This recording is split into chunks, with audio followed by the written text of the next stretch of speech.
যুক্তরাজ্যের ওল্ডহামের নবীগঞ্জ প্রবাসী কল্যাণ সমিতির উদ্যোগে এক ইফতার ও দোয়া মাহফিল অনুষ্ঠিত হয়েছে। বিস্তারিত জানাচ্ছেন আমাদের ওল্ডহাম প্রতিনিধি মোহাম্মদ শামীম আহমেদ। যুক্তরাজ্যের ওল্ডহামে নবীগঞ্জ প্রবাসী কল্যাণ সমিতির উদ্যোগে এক ইফতার ও দোয়া মাহফিল অনুষ্ঠিত হয়েছে। ওল্ডহামের স্থানীয় এক রেস্টুরেন্টে এ অনুষ্ঠানের আয়োজন করা হয়। অনুষ্ঠানে অতিথি হিসেবে উপস্থিত ছিলেন কাউন্সিলর আব্দুল মালিক, সাবেক কাউন্সিলর ফজলুল হক, সাবেক কাউন্সিলর রুজি সুরজান, মদিনা মসজিদ কমিটির সভাপতি আব্দুল হাই, সংগঠনের ট্রেজারার আব্দুল আজিজ সহ কমিউনিটির বিশিষ্ট ব্যক্তিবর্গ।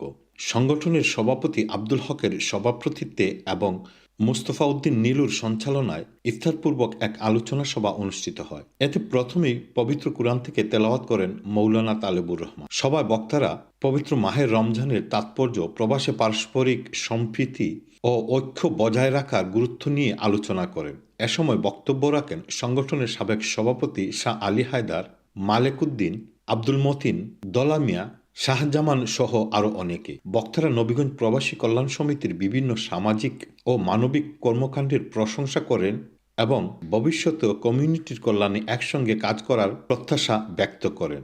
আলোচনা শেষে দেশ, জাতি ও প্রবাসী কমিউনিটির কল্যাণ কামনা করে বিশেষ দোয়া পরিচালনা করা হয়। দোয়া পরিচালনা করেন মাওলানা আলী হায়দার চৌধুরী। পরে উপস্থিত সকলের অংশগ্রহণে ইফতার পরিবেশন করা হয়। Mohammad Shamim Ahmed, channel S news, Oldham.